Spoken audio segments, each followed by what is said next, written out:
تو اس سے ثابت ہوا کہ تدبیر کی طاقت بہت زیادہ ہے، لہذا تدبیر سے زندگی کو بہتر بنائیں۔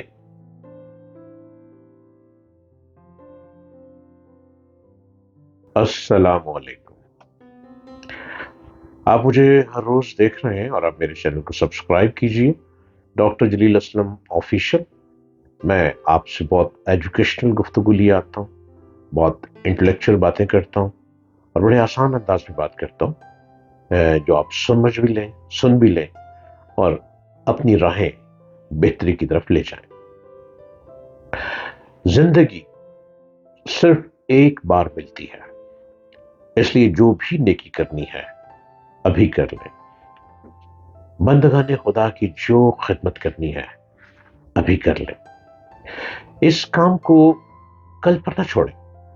اس لیے اہم یہ نہیں کہ ہم کتنا زندہ رہیں گے، بلکہ اہم یہ ہے کہ ہم کس طرح زندہ رہیں گے۔ آپ کے فرائض زندگی آپ کے منتظر ہیں۔ ایک وقت میں ایک قدم اٹھائیں، ایک ایک اینٹ سے مکان تعمیر ہو جاتا ہے۔ کل کا انتظار نہ کریں۔ اپنی تمام تر توانائیاں، اپنی تمام طاقتیں، اپنی قوتیں استعمال میں لائیں۔ ایک ایک ایک ایک دشواری کو حل کریں تو ساری دشواریاں حل ہو جاتی ہیں، رکاوٹیں ختم ہو جاتی ہیں، راستے کی اینٹیں ہٹ جاتی ہیں۔ یہ تو معمولی سی بات ہے کہ جو صلاحیت ہم میں موجود نہیں اس کو اپنانے کی کوشش کرنا بیکار ہے۔ آپ نے کوئی کوالٹی نہیں ہے، آپ گاڑی ڈرائیو نہیں کر سکتے، آپ سائیکل اور موٹر سائیکل چلاتے ہیں اور آپ بلا وجہ ایک دم بغیر سیکھے گاڑی پہ بیٹھ جائیں، آپ اچھے ڈرائیور نہیں بنیں گے، آپ گاڑی کو مار دیں گے۔ آپ نے کسی ہمدرد دوست سے مشورہ کریں اور زندگی میں مشورے کی اہمیت کو جانیں۔ یقیناً منزل بہت قریب ہے، لیکن آپ کو اس کو سنبھالنا ہی نہیں آ رہا۔ مشورہ کرنا بہتر ہے زندگی کے لیے۔ مشورہ دیواروں سے بھی مشورہ کیا جاتا ہے، بند کمرے سے بھی مشورہ کر لینا بہتر ہے، اور مشورہ آپ کو بہتر راہ دکھا سکتا ہے۔ میں ہر روز آپ سے بات کرنے آتا ہوں۔ ڈاکٹر جلیل اسلم آفیشل چینل کو آپ سبسکرائب کریں یوٹیوب پہ۔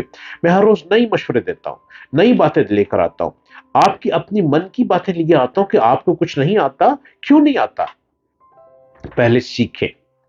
سیکھے بغیر آپ ٹرینڈ شخص نہیں بن سکتے۔ عشق حاصل کریں۔ عشق کے جنون اس وقت ہوتا ہے جب آپ رسک لیتے ہیں۔ آپ رسک لیں گے زندگی بنانے کے لیے، آپ عشق میں شامل ہو جائیں گے۔ عمل کا تعلق یقیناً جذبے سے، نہ کہ صحت سے۔ اگر انسان کے اندر کسی کام کو کرنے کی صلاحیت، کرنے کی آگ بھڑک اٹھے تو وہ اسے کر ڈالتا ہے، خواہ وہ بستر مرگ پر ہو یا اس کے ظاہری حالات کسی طرح اس کی اجازت نہ دیتے ہوں۔ یہی ہمت اگر تعلیم پر لگائی جائے، ایجوکیشن پر لگائی جائے تو وہ کام بھی ہو جاتا ہے۔ ایجوکیشن حاصل کی جا سکتی ہے۔ انسان کی زندگی کا مقصد خالی ہو تو اس کو نظر میں اپنے وقت کی کوئی قدر نہیں رہتی۔ بیکار لوگ وقت کو ضائع کرتے ہیں، بے سود لوگ زندگی کو گزار دیتے ہیں۔ وہ اپنا اندازہ خود اپنی رائے سے کرنے کی بجائے دوسروں کی رائے پر چلنے لگتے ہیں۔ اگر کوئی نیگیٹو شخص مل گیا آپ کو نیگیٹیوٹی میں ڈال دے گا، آپ برباد ہو جائیں گے۔ وہ رسمی تقریبات میں رونق کا سامان بنتا رہتا ہے، یوں تو اس کی زندگی پوری ہو جاتی ہے، انسان زندگی کو گزار جاتا ہے۔ دوسروں کے لیے جینا بھی اچھی بات ہے، لیکن اپنے لیے بھی جینا چاہیے۔ آپ جتنا زیادہ علم حاصل کریں گے، وسیع سے وسیع تر ہوتے چلے جائیں گے۔ جتنی زیادہ ایجوکیشن ہوگی آپ نکھرتے جائیں گے، آپ کی کوالٹی نکھرتی جائے گی، آپ خوب سے خوبصورت ہوتے جائیں گے، آپ حسن بھی لیں گے، حسن و جمال بھی لیں گے، آپ تقدیر بھی بدلیں گے، مقدر بھی پلٹ لیں گے، آپ اپنے آپ کو بھی سنوار لیں گے اور آپ دوسرے لوگوں کو بھی زندگی کی طرف لے چلے جائیں گے۔ جنگل میں ایک شیر تھا، وہ روز ایک جانور کو اپنی خوراک بناتا تھا۔ جنگل کے جانوروں نے ایک حل نکالا، وہ اپنی مرضی سے ایک جانور شیر کے پاس بھیجنے لگے۔ ایک پرچی نکالی جاتی تھی اور جو نام نکلتا اسے شیر کے پاس بھیج دیا جاتا. ایک پرچی خرگوش کے نام کی نکلی، جو پہلے سے یہ ارادہ کیے بیٹھا تھا کہ اپنے آپ کو شیر کی خوراک نہیں بننے دے گا بلکہ تدبیر سے شیر کو ہلاک کر دے گا.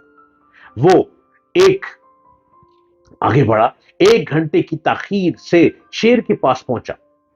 بھوکا اور غصے میں شیر للکارا اس کو. خرگوش نے بڑے تحمل سے کہا کہ آپ کی سلطنت میں ایک اور شیر آ گیا ہے. وہ خرگوش طے کر چکا، وہ پریشان ہو گیا. خرگوش نے وہ طے کیا کہ 2 خرگوش طے پائے کہ لیکن ایک خرگوش کو نیا شیر سے، یہ شیر بہت بگڑا، نئے شیر کی طرف تلاش میں نکل پڑا. اس خرگوش کو کھانے سے پیچھے ہٹ گیا کہ نئے شیر کو میں دیکھوں وہ کون جنگل میں آ گئے، میں پہلے اس کو بھگاؤں گا، بعد میں خرگوش کو کھاؤں گا.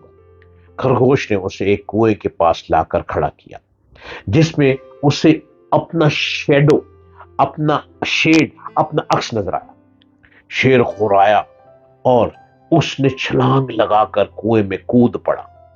جب کنویں میں کود پڑا تو اس سے ثابت ہوا کہ تدبیر کی طاقت بہت زیادہ ہے، لہذا تدبیر سے زندگی کو بہتر بنائے. بڑا شیر اور معمولی سا خرگوش، اس نے شیر کو کیسا مار دیا جو ہر روز جانوروں کو کھاتا تھا. میری باتوں پہ غور کیجئے اور میرے چینل کو سبسکرائب کیجئے. ڈاکٹر جلیل اسلم آفیشل ہر روز دیکھیے، میں آپ کے لیے نئی باتیں لاتا ہوں. اللہ نگہبان.